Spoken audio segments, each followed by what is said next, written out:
Price Lord. என் பேர் ஜெயக்குமார். அண்ணன் மங்களவார்த்தமில் சொல்கிறாரு, வீடு வாசல பிள்ளைக்கு ஒரு புதிய வீட்டை இந்த ஆண்டில் தருவார் அப்படின்னு சொல்லியிருந்தாங்க. நான் அதுவரையும் வீட்டுக்காக ஜெபம் பண்ணவே இல்லை. 15க்கு 10 சின்ன ஷீட் போட்டு வீட்டில் தான் இருந்தேன். அப்புறம் அதிலிருந்து அந்த வார்த்தையை கொண்டு ஜெபிக்க ஆரம்பித்தேன். அதே போல் இந்த ஆண்டில் அந்த வீட்டை கட்டி எனக்கு கேட்டால் 5 நாள் இருக்கும்போது என்னுடைய அக்கா வீட்டுக்காரர் இறந்து போயிட்டார். 4 நாள் இருக்கும்போது என்னுடைய மாமனார் மறிச்சு போயிட்டார். ஆனால் இது நடக்குமா அப்படின்னு கூட ரொம்ப கஷ்டத்தில் இருந்தேன். ஆனாலும் அதுக்காக ஜெபம் பண்ணிட்டு இருந்தேன். கர்த்தர் என்னை ஆறுதல் படுத்தினார். அவர் வார்த்தை கொடுத்தார். இங்கே இன்விடேஷன் கொடுக்கும்போது சொன்னாச்சு, ஏசாயா 32:18 என் ஜனங்கள் சமாதான தாபனங்களையும் நிலையான வாசனங்களையும் குடியிருக்குன்னு சொன்னார். கர்த்தர் செய்த அதிசயங்கள் அற்புதத்துக்கு கூடான கூடி இருக்கு. போன வருஷம் இங்கே ப்ரேயர் மீட்டிங்க்கு வரும்போது ஐயா வந்து திடம் கொண்டு பலத்துடன் பெருகுவாயாக அப்படின்னு சொல்லி ப்ரேயர் பண்ணி அனுப்பிட்டாங்க. எங்கள் அப்பாவுக்கு காலில் வந்து சுகர் வந்து அது கேங்க்ரின்னு சொல்லுவாங்க. கால் அழுகி போகிற ஒரு நிலை. விரல் எடுக்க சொல்லிட்டாங்க. அதுக்கப்புறம் கால் பாதம் ஃபுல்லாகவே போயிடுச்சுமா, கால் பாதத்துக்கு மேலே முட்டிக்கு மேலே எடுக்கணும் அப்படின்னு சொல்லிட்டாங்க. கால் எடுத்தவங்க எல்லாருமே ஒருத்தராக பக்கத்தில் இருக்கவங்க எல்லாம் இறந்துட்டே வராங்க. அப்பா மட்டும்தான் உயிரோடு இருக்காங்க. ரொம்ப சந்தோஷம் பிரதர், ரொம்ப சந்தோஷம். ஆண்டவர் உங்களுக்கு பலத்தை கொடுத்து இந்த இடத்துல கூட்டி கொண்டு வந்திருக்கிறார். ஜூன் மாதம் வந்து எங்கள் அப்பாவுக்கு ஒரு ஆக்சிடென்ட் நடந்துச்சு. ஒரு வாரம் கொண்டு போயிட்டு நாங்கள் ரயில்வே ஹாஸ்பிட்டலில் வச்சுருந்தோம். அவங்க வந்துட்டு ஆப்ரேஷன் பண்ண மாட்டேன்னு சொல்லிட்டாங்க. கேட்டால் எங்கள் அப்பாவுக்கு கொஞ்சம் லிவர் வீக்காக இருக்குது, 95% அப்படி சொல்லிட்டாங்க. ஆனாலும் நாங்கள் ஜெபத்தில் உறுதியாக இருந்தோம். தேவன் வந்து ஒரு வாரம் கழித்து எங்கள் அம்மா கிட்டெல்லாம் வந்து கையெழுத்து வாங்கிட்டு அப்புறம் ஆப்ரேஷன் கூட்டிகிட்டு போயிட்டு டாக்டர் சொன்னாங்க, நாங்கள் பண்ணதில் இதான் சக்ஸஸ்ஃபுல்லாக பண்ணியிருக்கோம் அப்படின்னு சொல்லிட்டு எங்கள் அப்பாவுக்கு சுகத்தை கொடுத்த தேவனுக்கு நன்றி. ஹல்லேலூயா.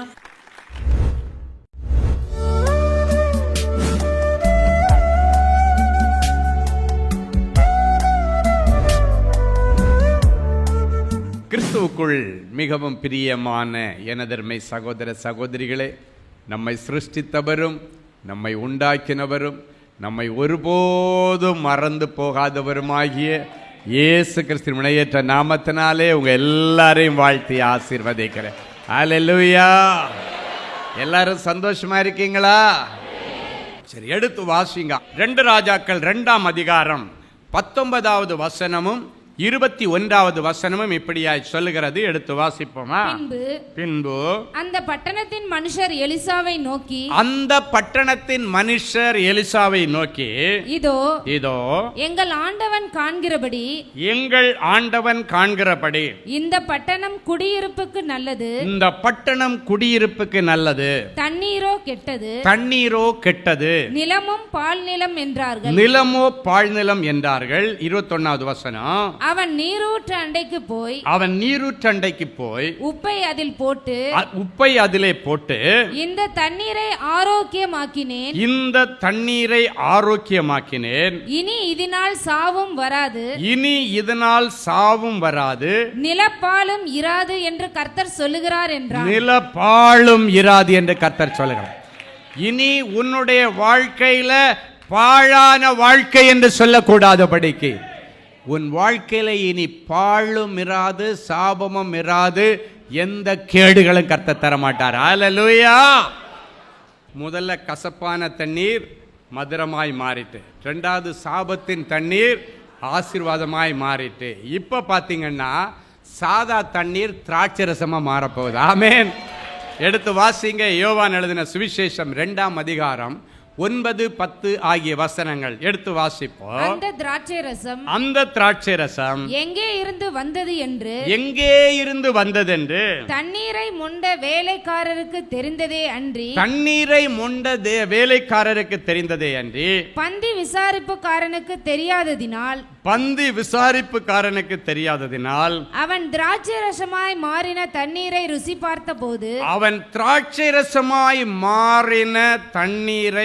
பார்த்தபோது மணவாளனை அழைத்து எந்த மனுஷனும் முன்பு நல்ல திராட்சை ரசத்தை கொடுத்து ஜனங்கள் திருப்தி அடைந்த பின்பு ருசி குறைந்ததை கொடுப்பான். நீரோ நல்ல ரசத்தை இதுவரைக்கும் வைத்திருந்தீரே என்றான். அல்லேலூயா.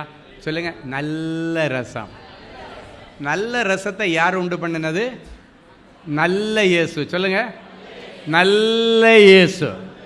ஆமென். நல்ல இயேசு ஒன்று உனக்கு கொடுத்தா அது நல்லதாக இருக்கும். நீயா போய் காலத்துக்கு முன்னாலே இது எனக்கு பார்க்க நல்லா இருக்குது, சாப்பிட நல்லா இருக்குது, ருசிக்கு நல்லா இருக்குன்னு எடுத்துக்கிட்டீங்கன்னா மாட்டிக்கிட்டேன்னு அர்த்தம். அல்லேலூயா. அப்போ நம்ம என்ன பண்ணணும்? நல்ல ரசத்தை பெற்றுக்கொள்கிறதற்கு பொறுமையாக இருக்கணும். ஆமென். நிறைய வாலிப பிள்ளைகள் ஆண்டவர் கொடுக்கிற நல்ல ரசத்திற்கு காத்திருப்பதில்லை. காலேஜ் போகும்போது ஒரு ரசம் ஒன்று கண்ணில் பட்டதுன்னா இது நல்லா இருக்க, சூப்பராக இருக்க, கலராக இருக்க, இல்லை இது நல்லா இருக்குன்னு சொல்லிட்டு அவங்களா டிசைட் பண்ணி ஒன்றை கேட்ச் பண்ணிடுறாங்க. அல்லேலூயா. அதோட நீ மாட்டிக்கிட்டேன்னு அர்த்தம். ஆமென். ஆண்டவர் கொடுக்குற ரசத்துக்கு யார் யார் காத்திருக்காங்களோ அது நல்ல ரசமாக தான் இருக்கு. அல்ல, இந்த வசனம் சொல்லுகிறது, நல்ல ரசத்தை இதுவரைக்கும் வைத்திருந்தீரே. நல்ல ரசத்தை, நல்ல மாப்பிள்ளைய உனக்காக வச்சிருக்கிற. ஆமே. நல்ல குணசாலியான பொண்ணை உனக்காக வச்சிருக்க. ஆமே.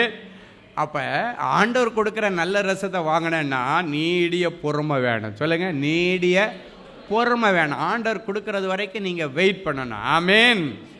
என் அன்பு தேவனுடைய பிள்ளைகளை பார்த்தீங்கன்னா இந்த வசனத்தில் அழகாக சொல்லப்பட்டிருக்கிறது. முதல்ல எல்லாருக்கும் சமையல்காரன் உண்டு பண்ணின திராட்சை ரசம் கொடுத்தாச்சு. அவங்க எல்லாம் எப்போவுமே நீங்கள் பார்த்தீங்கன்னா முதல் பந்திக்கு தான் உட்காருவான் மனுஷன். ஏன் தெரியுமா? முதல் பந்தியில் தான் சாம்பார் நல்ல கட்டியாக இருக்கும். முதல் பந்தியில் இருக்கிறவங்களுக்கு பாயாசம் கட்டியாக இருக்கும். ரெண்டாவது பந்தி வரும்போது அது கொஞ்சம் லூஸ் ஆகும். சொல்லுங்கள்.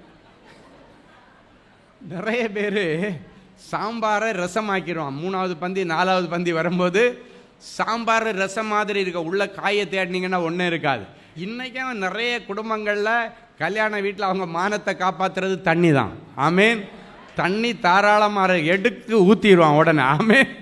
அப்போ மனுஷன் உண்டு பண்ணும்போது லேட்டாக இருந்தால் அது என்ன பண்ண, சில நேரத்தில் வேஸ்டானது வர. சொல்லுங்கள், வேஸ்டானது வரும். ஆனால் ஆண்டவர் உண்டு பண்ணி கொடுக்கறது பெஸ்ட்டாக இருக்கு. ஆமேன். உங்களுக்கு ஒரு ரகசியத்தை சொல்லட்டுமா? இதில் எப்பவுமே அந்த யூதர்களுடைய முறைப்படி முதல்ல விஐபிஸ் தான் உட்கார வைப்பாங்களாம். நல்லா கவனிங்க. அங்கே உள்ள கைடுங்க எல்லாம் சொல்லுவாங்க, அங்கே எல்லாம் கல்யாண விருந்து, ஏதாவது விருந்து நடந்தால் முதல்ல அங்கே உள்ள விஐபிஸுக்கு தான் பந்தி. மற்றவங்க உள்ள நெருங்கவே முடியாது. அவங்களெல்லாம் வெளியே நிறுத்தி வச்சுருப்பாங்க. ஏன்னா முதல்ல வர்றவங்களுக்கு பெஸ்ட்டாக கிடைக்குன்னு யூதர்களில் மெயினாக பெரிய விஐபிஸ் எல்லாம் உட்காருவாங்க. அன்னைக்கு அந்த கல்யாண விருந்தில் விஐபிஸ்க்கெல்லாம் ஒரு கொடுப்பினை இல்லை. சராசரி மனுஷர்கள் கடைசியாக கிடைக்கிறேன் பாருங்க, அவனுக்கு தான் கொடுப்பினை இருந்துச்சு. அல்லேலூயா. இன்னைக்கு ஆண்டவர் சொல்றார், நீ சாதாரண மனுஷனா இருக்கலாம், நீ சாதாரண மனுஷியா இருக்கலாம், நீ தான் கொடுத்து வச்சவ. ஆமே. பைபிளில் சில இலக்கணங்கள் எல்லாம் ரொம்ப வித்தியாசமா இருக்கும். பைபிள் என்ன சொல்லுகிறது? முந்தினோரெல்லாம் பிந்தினோராயும், பிந்தினோரெல்லாம் முந்தினோராயும் வருவார்கள். பைபிள் படி நீ பிந்தி கிடந்தா நீ தான் முந்தி வருவா. ஆமே. பெருமை நிறைஞ்சவன் எல்லாம் கிட்ட வரைக்கும் போவான், ஆனா அவன் ஜெயிக்க முடியாது. ஆனா தாழ்மை உள்ளவர்களுக்கு கிருபையை கொடுத்து நீ போய் சாதனைகளை படையன்னு வர. அல்லேலூயா. அவன் ஸ்லோவா தான் போவான், ஆனா கண்டிப்பா ஜெயிப்பான். Slow and steady. சொல்லுங்க பார்க்கலாம். Slow and steady. நிதானம் தவறுனாதான் பாவத்தில் விழுவான். நிதானம் தவறும் பொழுதுதான் விபத்திலே போய் சிக்கிக் கொள்ளுவான். எனவே தேவனுடைய பிள்ளைகள் உங்களுடைய வாழ்க்கையில் பொறுமை, இயேசுவானவர் நீடிய பொறுமை. சொல்லுங்க பார்க்கலாம். நீடிய பொறுமையும் சாந்தமும் தயவும் உள்ள ஆண்டவர். இன்னைக்கு உங்கள் வாழ்க்கையில் நல்ல ரசத்தை ஆண்டவர் வச்சிருக்கிறார். சில நேரங்களில் நீங்கள் வேலை கிடைக்கலன்னு பதட்டமே பட வேண்டாம். உங்களுக்கு தேவை இன்னதென்று ஆண்டவர் அறிந்திருக்கிறார். சில நேரத்தில் லேட்டாக கிடைச்சாலும் அதை சூப்பராக கொடுப்பார். ஆமே. நான்காவதாக கடைசியாக அற்புத சுகம் கொடுக்கிற பெதஸ்தாவின் தண்ணீர். எடுத்து வாசி. யோவான் எழுதின சுவிசேஷம் 5ஆம் அதிகாரம் 3, 4 ஆகிய வசனங்கள் இப்படியாய் சொல்லுகிறது. எடுத்து அவைகளிலே குருடர்கள், சப்பானிகள், சூம்பின உறுப்புடையவர்கள், முதலான வியாதிக்காரர் அநேகர் படுத்திருந்து தண்ணீர் எப்பொழுது கலங்கும் என்று காத்து கொண்டிருப்பார்கள். ஏனெனில் சில சமயங்களிலே தேவதூதன் தேவதூதன் ஒருவன் அந்த குளத்தில் இறங்கி தண்ணீரை கலக்குவான். தண்ணீர் கலங்கின பின்பு யார் முந்தி அதில் இறங்குகிறானோ அவன் எப்பேற்பட்ட வியாதியஸ்தனாய் இருந்தாலும் சொஸ்தமாவான். ஆமென். இந்த பெதஸ்தா குளம் எங்க இருக்குதுன்னா இது எருசலேமில் இருக்கு. சொல்லுங்க, எருசலேமில். அப்போ நல்லா யோசித்து பார்த்தா நான் சில காரியங்களை பைபிளில் ஆலோசிக்கும் போது நான் அந்த விஷுவலைஸ் பண்ணி பார்க்கணும். அப்போ தான் வெளிப்பாடுகள் வரும். இப்போ ஒரு சம்பவம்னா பெதஸ்தா அப்படின்னு என்ன சொல்லியிருக்குன்னு அதை நீங்கள் ஒரு விஷுவலைஸ் பண்ணி உங்கள் மனக்கண்ணுக்கு முன்னால் கொண்டு வந்து தியானிக்கணும். எப்போவுமே பைபிள் படிக்கிறதோடு நிறுத்தாமல் அதை தியானம் பண்ணுங்க. அப்போ தான் உள்ளே கிடைக்கிற புதையலெல்லாம் கிடைக்கும். ஆமென். அவன் பார்க்கும்போது அது எப்படி இருக்கும்? 5 மண்டபங்கள் இருக்குது. 5 மண்டபத்தில் குருடர்கள், ஊமைகள், சப்பானிகள், சூம்பின உறுப்புடையவர்கள் எல்லாரும் உட்கார்ந்துருப்பாங்க. அப்போ அதுக்குள்ளால் தண்ணி இருக்கும். தேவதூதன் வந்து இறங்குவான். இறங்கிட்டு இந்த மண்டபத்திலேருந்து கீழே இறங்கி போனால் தான் அதில் இறங்க முடியும் அப்படின்னு எல்லாம் பைபிளில் போட்டிருக்கு. அப்படின்னா அதை விட கொஞ்சம் ஆழத்தில் தான் தண்ணி இருக்கும். அந்த தேவதூதன் எப்போ வருவான்னு தெரியாது. அப்படின்னா என்ன தெரியுமா? எல்லாம் அப்படியே வானத்தையே பார்த்துட்டு இருப்பாங்க. கரெக்டாக இத்தனை மணிக்கு வரேன்னா அது வரைக்கும் நல்லா வேடிக்கை பார்த்துட்டு அது வரைக்கும் கதை பேசிட்டு அந்த நேரம் பார்த்து இறங்குறதுக்கு ரெடியாக இருப்பான். இப்போ அப்படி இல்லை. எப்போ நடக்கும், எப்போ தேவதூதன் எப்போ வருவான், அவன் பார்வை ஃபுல்லாக வானத்தையே பார்த்துட்டு இருக்கான். ஆமென். அப்போ தேவனுடைய பிள்ளைகள் எப்பவும் வானத்தையே சார்ந்து வானத்தையே பார்த்துட்டு இருக்கணுமா? ஒரு அழகான வசனம் எனக்கு பிடிச்சது இருக்குது. ஏற்ற காலத்திலே ஆகாரத்தை கொடுப்பார் என்று அவைகள் எல்லாம் உம்மை நோக்கி காத்திருக்கும். நீர் கொடுக்க அவைகள் வாங்கிக் கொள்ளும். நீருடைய கரத்தை திறக்க அவைகள் நன்மையினால திருப்தி அடைவார்கள். அல்லேலூயா. அப்ப பாருங்க, இந்த உலகத்தில் உள்ள எல்லா ஜீவராசிகளும் ஏற்ற காலத்திலே தருவார் என்று ஆண்டவரை நோக்கியே காத்திருப்பார். அப்ப நான் நினைக்கிறேன், நான் விஷுவலைஸ் பண்ணி பார்ப்பேன்னு சொல்றேன்ல, அப்பதான் நினைக்கிறேன் ஒவ்வொரு நாள் அந்த மண்டபத்தில் 5 மண்டபத்தில் இருக்கிறவன் வானத்தையே பார்த்துட்டு இருப்பான். தேவதூதன் எப்போ இறங்குவான். தேவதூதன் இறங்கும் பொழுது குறுக்கொழியில எல்லாம் வரமாட்டான், நேர் வழியில் வருவான். ஆமென். வானத்திலிருந்து இறங்கி வருவான். அப்போ இவன் எங்கே பார்க்கணும்? ஒத்தாசை தருகிற வானத்தை நோக்கி பார்த்து கொண்டிருப்பார். வானத்தை பூமியை உண்டாக்கின ஆண்டவரிடத்துல தான் ஒத்தாசை வரணும். ஆமென்.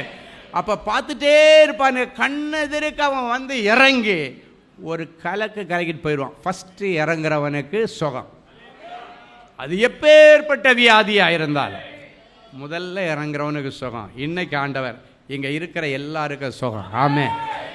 என் அன்பு தேவனுடைய பிள்ளைகளை எப்பேற்பட்ட வியாதியாக இருந்தாலும் அவர்கள் குணமானார்களாம். இன்னைக்கு உங்கள் சரீரத்தில் எப்படிப்பட்ட வியாதி இருந்தாலும், அது என்ன குஷ்டரோகமாக இருந்தாலும் சரி, ஆண்டவர் கண்டிப்பாக உங்களை குணமாக்குவார். அல்லேலூயா. அது என் ஆண்டவருக்கு லேசான காரியம். பலன் உள்ளவங்களுக்குனாலும் பலனே இல்லாதவங்களுக்குனாலும் உதவி செய்வது என் ஆண்டவருக்கு லேசான காரியம். ஆமென். ஒரு முறை தஞ்சாவூரில் இருக்கிறதுல பெரிய சிஎஸ்ஐ சர்ச் வந்து சென்ட் பீட்டர்ஸ் சர்ச்னு சொல்லுவாங்க. ஒரு பெரிய தேவாலயத்தை ஒட்டி பெரிய கிரவுண்ட் இருக்கும். அந்த கிரவுண்டில் மீட்டிங் நடக்கும். சர்ச்சில் நடக்காது, சர்ச்சோட ஒட்டி. இது சர்ச்சுன்னா நம்ம இந்த மைதானம் மாதிரி இப்படி ஒட்டி பெரிய ஒரு கிரவுண்ட் இருக்கும். அந்த மைதானத்தை சுற்றி தான் காம்பவுண்டு போட்டிருப்பாங்க. ஷார்ட்டாக சொன்னால் ஆலய வளாகம். சொல்லுங்கள், ஆலய வளாகம். அந்த ஆலய வளாகத்தில் மீட்டிங். அப்போ செய்தி முடித்து ஃபைனல் ப்ரேயர் தொடங்கும்போது ஆண்டவர் சொல்கிறாரு, உங்கள் சரீரத்தில் இருக்கிற கட்டியை இனி நீங்கள் தேடியும் காண மாட்டீங்க. ஆண்டவர் வல்லமையாக இறங்கி உங்கள் வியாதியை உன்னை விட்டு விலக்கி போடுவேன்னு சொன்ன ஆண்டவர் உங்கள் சரீரத்தில் இருக்கிற கட்டிகளை எல்லாம் விலக்கி போடுறார். இனி அதுவும் தேடியும் காண மாட்டேன் இப்படின்ற ஒரு வார்த்தை வந்துச்சு. ஞாயிற்றுக்கிழமை மீட்டிங் முடித்து நான் வந்து சென்னைக்கு வந்துட்டேன். திங்கக்கிழமை இங்கே வந்து இறங்கி காலையில் முதல் ஃபோன் அந்த அண்ணன் ஃபோன் பண்ணுறார். அவர் தான் மீட்டிங்ஸ் எல்லாம் ஊழியக்காரங்களை புக் பண்ணி கொடுக்குறவர், ஒரு நல்ல அண்ணன். அவர் வீட்டில் தான் எங்களை தங்க வச்சுருப்பாங்க. ஸோ அங்கே அண்ணன் காலையில் ஃபோன் பண்ணுறாரு, அண்ணே ஒரு பெரிய சாட்சினே அப்படின்னாரு. என்னண்ணே அப்படின்னு கேட்டேன். அப்போ அவர் சொன்னார், ஐயர் இப்போ தான் எனக்கு ஃபோன் பண்ணார். காலையில் திங்கக்கிழமை காலையில் ஒரு அம்மா நேராக போய் சர்ச்சு வீட்டில் ஐயர் இருக்க வீட்டில் போய் நேராக போயிட்டு ஐயா எனக்கு ஒரு பெரிய அற்புதம் நேற்று ராவோடு ராவு நடந்துச்சு, மீட்டிங் முடித்து போய் ஒரு பெரிய ஒரு அற்புதம் நடந்திருக்கு, அதை உடனே நான் இங்கே வந்து சொல்லணும்னு வந்திருக்கேன்னு சொல்லி ஐயர்கிட்ட அந்த சாட்சியை சொல்கிறாங்க. அவர் அந்த அண்ணங்கிட்ட சொல்ல அவர் எனக்கு திருப்பி ஃபோன் பண்ணுறார். அப்போ என்ன சாட்சின்னா, அவங்களுக்கு இந்த வயிற்று பகுதியில் ஒரு பெரிய கட்டி ஃபுட்பால் மாதிரி உருண்டுக்கிட்டே கிடக்குமா. எப்படி இருக்குமா? உருண்டுக்கிட்டே கிடக்குமா. அப்போ அந்த பால் மாதிரி இருக்கிற உருண்டு ஒரு இடத்துல ஃபிக்ஸாக இருக்காது அந்த கட்டி. திடீர்னு எங்கே இருக்கும், திடீர்னு இந்த பக்கம் இருக்கும், சின்னதில்லை, பெரிய பால் மாதிரி இருக்குமா அந்த கட்டி. அப்போ அந்த கட்டியை இவங்க படுக்கும்போது என்ன பண்ணுவாங்கன்னா, பிடிச்சி அவங்க சைடில் படுக்கிற சைடில் அப்படியே வச்சுட்டு படுப்பாங்களா, இல்லைன்னா வந்து மூச்சை அடைச்சிருமா. அதை மூவ் பண்ணி மூச்சை அடைச்சிறேன்னு சொல்லிட்டு ரொம்ப கவனமாக இருப்பாங்களா படுக்கும்போதெல்லாம். இது எப்போவுமே அவங்களா பார்த்து அப்படியே மூவ் பண்ணி சைடில் வச்சுட்டு இப்படி இந்த சைடில் படுத்துருவாங்க. அப்படி வருஷ கணக்காக கஷ்டப்பட்டாங்களா. அன்னைக்கு அந்த கட்டி முடிஞ்சு போகுது, ஆண்டவர் விலைக்கு போடுறாருன்னொடனே இந்த அம்மா சொல்லி கேட்குதான், எனக்கு ஏதாவது செய்யணும்னு நினச்சிங்கன்னா இந்த கட்டியை எடுத்து போடுங்க ஆண்டவர். ஐயா சொல்கிறார்ல, எனக்கு எடுத்து போடுங்க, நான் ஒவ்வொரு நாளும் திரும்பி படுக்கும்போது நான் ரொம்ப கஷ்டப்படுறேன், என்னால் முடியவே இல்லை, அப்படி எனக்கு கஷ்டப்படுறேன், எனக்கு உதவி செய்யுங்கன்னு சொல்லிட்டு நேராக போய் வீட்டில் படுத்துட்டாங்க. இடையில முழிப்பொழுது பார்த்தா கட்டி எப்போ அவங்களுக்கு பழக்கம் தானே, அப்படி திரும்பி படுக்கிறதுக்காக இதை தூக்கி திருப்பி வைக்கலான்னு பார்த்தா அதை கட்டியை காணோம். ஹல்லேலூயா, அவ்வளோ பெரிய கட்டி. ஆமென். அதுக்கப்புறம் இந்த பக்கம் திரும்புகிறாங்க, அந்த பக்கம் திரும்புகிறாங்க, காணோம். பார்த்தா அப்படி வீங்கி இருந்த வயரை நார்மல் ஆயிடுச்சு, ஃப்ளாட் ஆகிடுச்சு, எங்கே போயிடுச்சுன்னே தெரில. அவங்களுக்கு ஞாரம் எப்போ விடியும் போய் பாஸ்டர்கிட்ட இந்த சாட்சியை சொல்லலாம். ஹல்லேலூயா. என் அன்பு தேவனுடைய பிள்ளைகளை, பயங்கர ஆச்சரியம் அந்த அம்மாவுக்கு. அவங்களுடைய குடும்பத்தார், அவங்க டாக்டர் சொல்கிறாங்களா, சின்னது இல்லைங்க, கரைஞ்சி போகிற இவ்வளோ பெரிய கட்டி கிடந்து உருண்டு கிடந்த எங்கே போச்சுது. எல்லாருடைய கண்களுக்கு அது ஆச்சரியம். மேலே ஏன்னா எனக்கு தெரியும், அந்த மைதானத்தை என் ஆண்டவர் கலக்கினார், அந்த மைதானத்திலே ஆண்டவர் இறங்கி உலாவினார், அந்த ஆலய வளாகத்திலே என் ஆண்டவர் இறங்கி உலாவினார். ஹல்லேலூயா. அந்த தாயினுடைய நீண்ட நாள் பாரத்தை கர்த்தர் அறிந்தார், அது எல்லா பாரத்தை நீக்கும்படி அற்புதத்தை செய்தார். இது உன்னுடைய டர்ன் நாள். ஹல்லேலூயா. எழும்பு எழும்பு சீயோனே, உன்னுடைய வல்லமையை தரித்துக்கொள். உனக்குன்னு ஒரு புதிய வல்லமையை கொடுக்கிறேன், உனக்கு ஒரு விசேஷித்த தாளந்தை கொடுக்கிறேன், உனக்கு விசேஷித்த ஒரு கிருபையை கொடுக்கிறேன், உனக்கு விசேஷித்த ஒரு கிருபையின் வரத்தை கொடுக்கிறேன். எழும்பு சீயோனே, உன் வல்லமையை தரித்துக்கொள், உன் வல்லமையை தரித்துக்கொள். அலங்கார வஸ்திரங்களை உடுத்திக்கொள், உன் அலங்கார வஸ்திரங்களை உடுத்திக்கொள். விருத்த சேதனம் இல்லாதவனும் அசுத்தனும் அசுத்த ஆவிகளும் இனி உன் வழியாய் கடந்து வருவதில்லை. துஷ்டன் முழுவதும் சங்கரிக்கப்பட்டார். ஆண்டவரே உமக்கு நன்றி. ஆண்டவரே, என் பிள்ளைகளுடைய மாறாவின் அனுபவங்கள் இன்றைக்கு இனிமையாய் மாறினதற்கு, கசந்து போனவருடைய வாழ்க்கை இனி இனிமையாய் இருக்கட்டும். குடும்ப வாழ்க்கையில இனிமையான அனுபவங்கள், இனிமையான ஆண்டவர் கொடுப்பீராக. பிள்ளைகளுடைய வாழ்க்கையில இனிமையான அனுபவங்கள், இனிமையான ஆண்டவர் கொடுப்பீராக. எல்லா மாறாவின் கசப்பை மதுரமாய் மாற்றினான். பிள்ளைகளுடைய எதிர்காலத்தை மதுரமாய் மாற்றுவீராக, மதுரமாய் மாற்றுவீராக, மதுரமாய் மாற்றுவீராக. ஆண்டவரே, என் பிள்ளைகளுடைய வாழ்க்கையிலே இதுவரைக்கும் அனுபவித்த அந்த சாபத்தின் தண்ணீர் இனி ஆசீர்வாதத்தின் தண்ணீராய் மாறட்டும். கர்த்தர் இவர்கள் மேல் அன்பு கூர்ந்தபடியினால் அந்த சாபத்தை இனி உங்களுக்கு ஆசீர்வாதமாய் மாற பண்ணினார். இனி அதிலே பாழும் இராது, இனி அதிலே சாபமும் இராது. ஆண்டவரே, உமக்கு நன்றி சொல்லுகிறோம். ஆண்டவரே, ஆண்டவரே, உமக்கு நன்றி.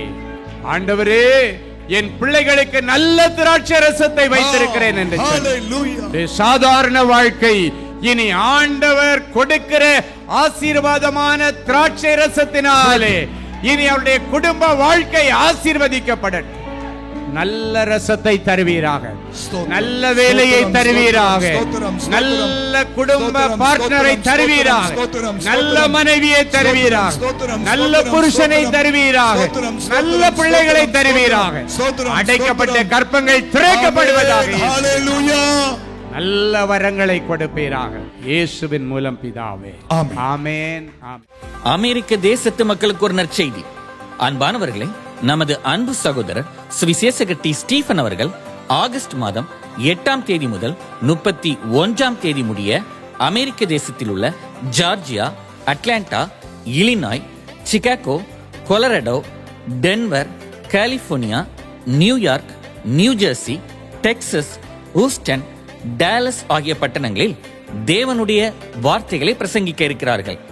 சகோதரரை நேரில் சந்தித்து ஜெபித்து தேவ ஆலோசனை பெற விரும்புகிறவர்கள் தொடர்பு கொள்ள வேண்டிய தொலைபேசி எண்கள் சகோதரர் ஃபெலிக்ஸ் ஜார்ஜ் +1 973 454 9686 மற்றும் தேவனின் அன்பு ஊழியங்கள் 98414 46999.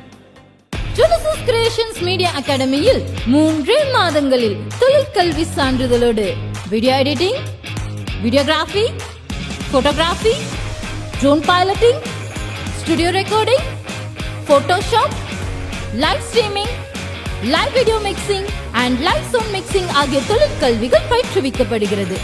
புது தொழில் நுணுக்கங்களுடன் குறைவான கட்டணத்தில் நிறைவான தொழிற்கல்வி பெற்றுக்கொள்ள உங்கள் எதிர்கால கனவை நினைவாக்க எங்களது ஜெனசிஸ் கிரியேஷன்ஸை இன்றே தொடர்பு கொள்ளுங்கள். மேலும் விவரங்களுக்கு 7824850999 என்ற எண்ணை தொடர்பு கொள்ளுங்கள்.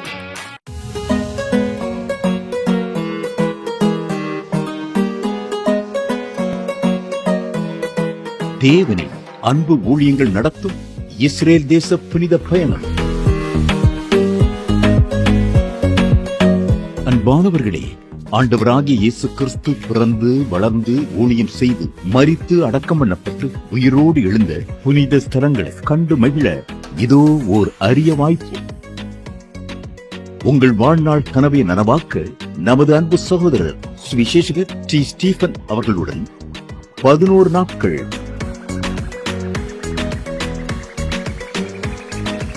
எகிப்து,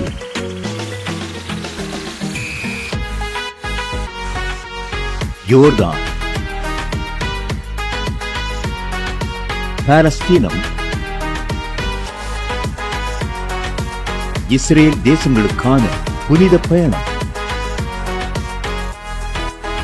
2025ஆம் ஆண்டிற்கான இந்த புனித பயணமானது அக்டோபர் மாதம் 14ஆம் தேதி முதல் 24ஆம் தேதி முடிய 11 நாட்கள் நடைபெறுகிறது. இது ஒரு சாதாரண சுற்றுலா அனுபவம் அல்ல. இயேசு கிறிஸ்துவின் பாதங்கள் பதிந்த இடங்களில் உங்களுடைய பாதங்களும் பதியும்படிக்கு அவருடைய கரங்களை பிடித்து நடக்கிற ஓர் உன்னத அனுபவம். மேலும் விவரங்களுக்கு தொடர்பு கொள்ள செல்போன் எண்கள் 7299 மற்றும் 9841437999. Email exodusholytours@gmail.com. Website www.exodusholytours.com. அன்பு தேவனுடைய பிள்ளைகளே, இந்நிகழ்ச்சியின் மூலம் நீங்கள் பெற்றுக்கொண்ட ஆசீர்வாதங்களையும் உங்கள் ஜெப விண்ணப்பங்களையும் அனுப்ப வேண்டிய முகவரி தேவனின் அன்பு ஊழியங்கள், எண் 340B பார் 1A 3B1 Vinayak avenue, OMR road, Okkiyam, Thoraipakkam, Chennai 600097. இது இந்தியன் ஆயில் பெட்ரோல் பங்க் எதிரில் அமைந்துள்ளது மற்றும் காக்னிசன்ட் டெக்னாலஜி சொல்யூஷன்ஸ் அருகிலும் அமைந்துள்ளது. மின்னஞ்சல் prayer@godsloveministries.co.in.